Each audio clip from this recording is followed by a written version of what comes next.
सही इंसाफ। भीमा नगर नामक एक शहर में एक दिन एक काम वाला एक भारी चावल का बस्ता उठाते हुए जा रहा था, तो अचानक वह बस्ता फिसलकर उधर के दाने चुगने वाली मुर्गी पे गिर के वो मुर्गी मर गई। वह मुर्गी एक व्यापारी की थी। तुरंत वह व्यापारी भागते हुए आकर उस काम वाले से कहा, अरे देखो देखो, अन्याय से मेरी मुर्गी को मार दिया तूने, मैं तुझे नहीं छोड़ूंगा।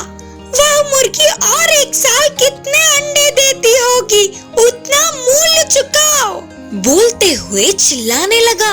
फिर काम वाले ने कहा, श्रीमान मैं गरीब हूँ, उतना मूल्य नहीं चुका सकता, गलती से हाथों से फिसलकर बस्ता मुर्गी पे गिर गया, इसके लिए माफ करे, मैं मुर्गी का दाम चुका सकता हूँ। ऐसे नहीं हो सकता करके व्यापारी के झगड़ने के कारण लोगों ने उन्हें घेर लिया। उसी गांव में विजय वर्मा नाम का गांव का बड़ा था। वह लोगों की समस्याओं का सही इंसाफ देता है करके प्रसिद्ध था। उसी समय में वह काम से बाजार जा रहे थे तो उन्होंने काम वाले और व्यापारी को झगड़ते देखा। उधर आए हुए विजय वर्मा को देख अब वही सही इंसाफ देंगे करके सभी लोगों ने माना। व्यापारी और काम वाले ने विजय वर्मा को पूरी बात का विवरण दिया। कुछ देर के लिए सोचकर विजय वर्मा ने कहा, व्यापारी का झगड़ना भी तो सही है, काम वाले को उसके मुर्गी के दाम के साथ साथ 1 साल तक के अंडों का मूल्य 100 रुपए चुकाना ही होगा। यह सुन के उधर के सभी लोग चौंक गए। यह इंसाफ उन्हें न्याय पूर्वक नहीं लगा। काम वाला बहुत निराश हुआ। फिर से विजय वर्मा ने कहा, मेरा इंसाफ अभी पूरा नहीं हुआ। बोलते हुए बात बढ़ाया और व्यापारी से कहा, मुर्गी को अंडे देने के लिए तुम्हें उसे दाने खिलाने होंगे ना, तो फिर 1 साल में तेरी मुर्गी कितना दाना खाती है? फिर व्यापारी ने कहा, 2 बस्ते लगेंगे जी। विजय वर्मा ने कहा, तो फिर उन 2 बस्ते दानों का मूल्य तुम काम वाले को चुकाओ। उनका इंसाफ व्यापारी कुछ समझ नहीं पाया। विजय वर्मा ने विवरण देते हुए कहा, कुछ नहीं, बस तुम आने वाले साल में तेरी मुर्गी देने वाले लाभ को तुम चाहते हो। अगर उसे मुर्गी का लाभ देना होगा तो उसी मुर्गी के लिए लगने वाले साल भर के खर्चों को तुम्हें देना होगा ना। 2 बस्तों के दानों का मूल्य उसके आने वाले 100 रुपए से कहीं ज्यादा है करके व्यापारी समझ गया। इससे उसका मुंह बदल गया। मुर्गी का मरना गलती से होने के कारण काम वाले को मुझे कुछ चुकाना नहीं पड़ेगा करके व्यापारी मान गया। इससे काम वाला बहुत खुश हुआ। उधर इकट्ठा होने वाले सारे लोग सही इंसाफ करने वाले विजय वर्मा को तालियों से प्रशंसित किया। बुद्धिमान कछुए की कहानी। एक जंगल के नदी में 2 कछुए थे। वे दोनों अच्छे दोस्त थे। हमेशा मिलजुल कर नदी में सैर करते थे। पहले कछुए ने कहा, अरे दोस्त चल ना यार, दूर के उन फूलों के पास कौन पहले पहुंचेगा देखते हैं।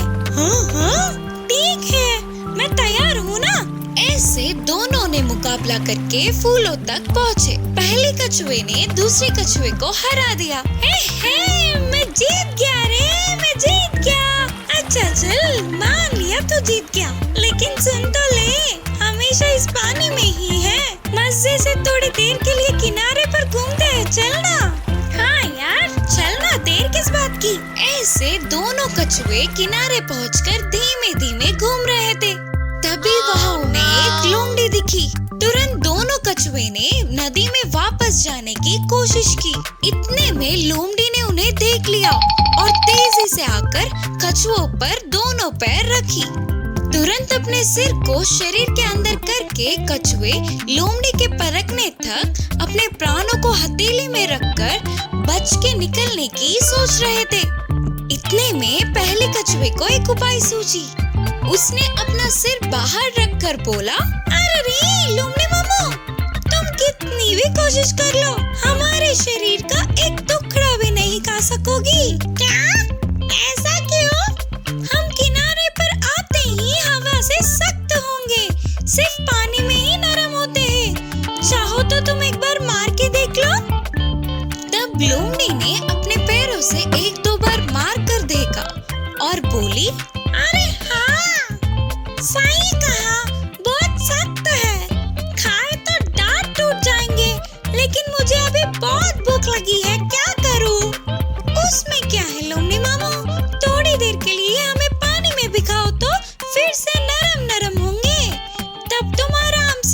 सकोगे? उनकी बातों से लोमड़ी ने सिर हिलाया। लोमड़ी भी तो चालाक था ना, उन्हें पानी में रखकर भी कहीं वे बच के निकल ना ले करके अपने दोनों पैरों से उन्हें दबा कर रखा। फिर से बुद्धिमान कछुए ने कहा, लोमड़ी मामू, हम तो भीग गए, लेकिन तुम्हारे पैर रखने वाली जगह नहीं भीगे। इससे पूरी तरह से नरम कैसे होंगे? हाँ, सच में पूरी तरह से गीला नहीं हुए। उनकी बातों को सुनकर लोमड़ी अपनी भूख को बुझाने के लिए कोई और रास्ता नहीं होने पर पैरों को निकाल दिया। तो बस झट से वे दोनों कछुए पानी की गहराइयों में चले गए और लोमड़ी से अपने प्राणों को बचा लिया। इस कहानी से हमें यह सीख मिलता है कि मुसीबत के समय बुद्धि से काम लेना और समय के साथ चलना बहुत जरूरी है। भेड़िए को सबक सिखाने वाला बकरी। एक जंगल में एक भेड़िया था। वह बहुत ही चालाक था। कोई भी छोटा जानवर दिखा तो उसे नहीं छोड़ता था। अगर कोई अपनी बुद्धि का प्रयोग करने की कोशिश किया तो ये उससे भी बड़ी चाल चलकर मार के खा जाता था। उसी जंगल में एक छोटे से घर में बकरी अपने तीनों बच्चों के साथ रहती थी।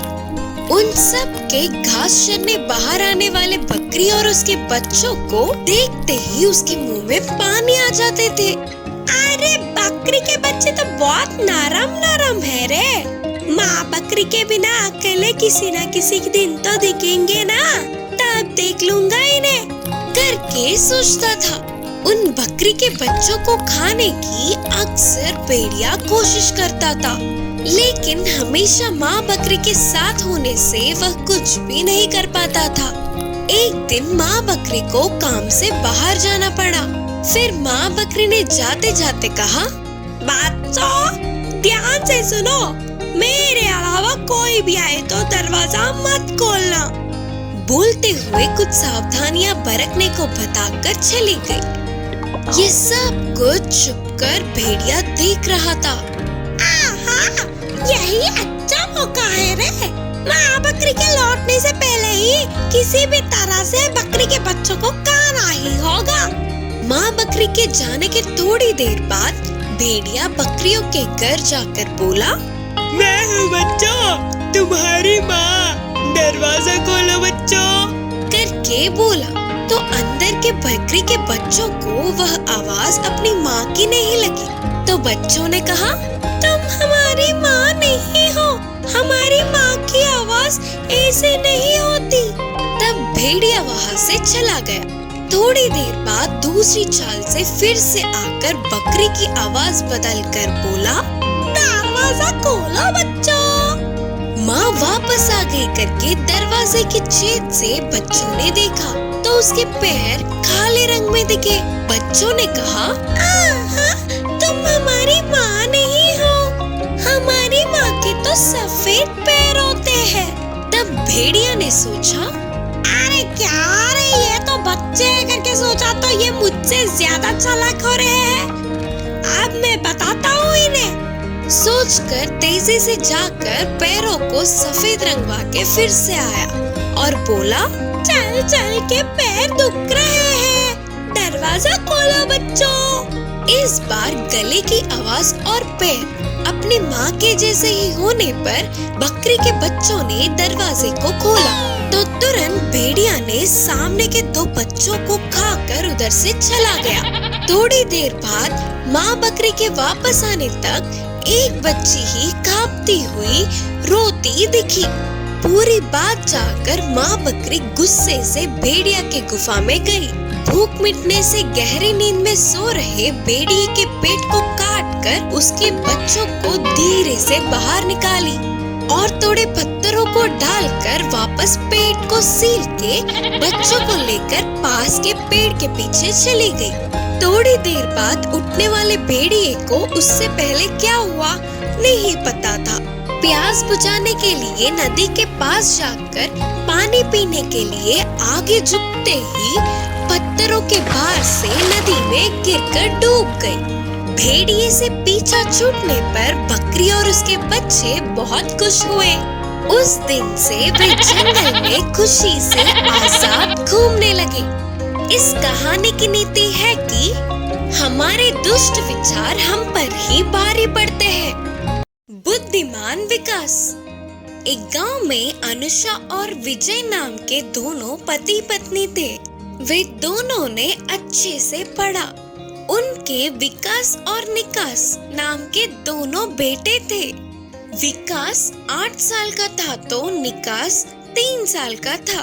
उन दोनों में विकास बुद्धिमान था। वह अपनी माँ की हर बात को अच्छे से सुनकर उसका गहरा विचार करके सवाल पूछता हुआ अपने डाउट्स को क्लियर करता था। ऐसे विकास जितना बुद्धिमान था उतना ही शैतान भी था। अपने छोटे भाई निकास को हमेशा रुलाता था। एक दिन विकास स्कूल से वापस आकर बोला, माँ, मुझे पैसे दो ना, मैं कुछ खरीदूंगा। तब उसकी माँ ने विकास को 10 रुपए देकर कहा, ये लो 10 रुपए, छोटू और तू शॉप जाके कुछ खरीद लो। फिर दोनों भाई शॉप जाते हैं। आंटी, मेरे छोटे भाई के लिए एक चिक्की और मेरे लिए एक बिस्किट पैकेट दो। तब शॉप आंटी ने विकास के मांगी हुई सारी चीजें देखकर हाथ में 4 रुपए दिए। अरे, और 4 रुपए बच गए, मैं इनसे और क्या खरीदूं? आंटी, इन 4 रुपयों से 2 मिठाई दे दो करके बोलकर उन्हें लेकर बाहर आके, छोटू, तू ना चिक्की खा। ठीक है भैया, बोलकर निकास उस चिक्की को धीमे धीमे चाटते हुए थोड़ा थोड़ा चबाकर खा रहा था। ये सब उनकी माँ घर से देख रही थी। ऐसे निकास की चिक्की कितनी देर खाने पर भी खत्म ही नहीं होती। इतने में विकास बिस्किट पैकेट के सारे बिस्किट्स खा लेता और मिठाई भी एक खाकर बस दूसरा खाने ही वाला था। ये क्या विकास, अपने छोटे भाई को 1 रुपया दिलाकर तूने सारे रुपए खरीद लिए? ये गलत बात है ना? माँ, छोटू को ब्लड नहीं है करके डॉक्टर ने कहा था ना, और चिक्की खाने से तो ब्लड आता है, इसीलिए छोटू को मैंने चिक्की दिलाया। बोलकर विकास ने अपनी बुद्धि से जवाब दिया। विकास के इस जवाब से उसकी माँ को पहले गुस्सा आने पर भी मन में विकास को पाठ पढ़ाना ही होगा करके निर्णय किया। एक दिन अनुषा गुड़ की मिठाई बना रही थी। तब उस स्वादिष्ट खुशबू को पहचानने वाले विकास और निकास, माँ, मुझे दो, मुझे दो, माँ, मुझे दो मिठाई, माँ, मुझे दो मिठाई। रुको रुको, गरम है, हॉल में जाकर बैठो, मैं प्लेट में डालकर लाती हूँ। चलो रे छोटू, हम जाकर बैठते हैं, माँ ले आएंगी ना हमारे लिए करके बोलकर अपने छोटे भाई को लेकर हॉल में बैठे इंतजार कर रहे थे। थोड़ी देर बाद उनकी माँ दोनों प्लेटों में मिठाइयाँ रखकर लाई। तो विकास अपने आप को रोक न पाते हुए विकास अपने प्लेट को लेकर देखा तो उसके प्लेट में बस एक ही मिठाई थी। वही उसके छोटू का प्लेट मिठाइयों से भरा था। माँ! यह देख विकास गुस्से से अपनी माँ से कहा, क्या हुआ मेरे बच्चे? फिर विकास ने गुस्से से कहा, माँ, क्यों आपने छोटू को इतने सारे मिठाई दिए और मुझे बस एक ही दिया? हाँ बेटा, छोटू को ब्लड नहीं है ना, और गुड़ खाने से ब्लड आता है, इसीलिए छोटू को इतने सारे मिठाई करके जवाब दिया। तब विकास को अपनी गलती का एहसास हुआ और विकास अपने मन ही मन सोच रहा था कि अरे रे, अगर मैं छोटू को एक बराबर दिलाता तो मुझे भी मिठाई उसके बराबर मिलती। सही है ना माँ? बोलकर उस एक ही मिठाई को थोड़ा थोड़ा करके खा रहा था। इस कहानी की सीख है कि हम अपने सामने वालों को एक बराबर समझेंगे तो हमें भी बराबर का हक मिलेगा।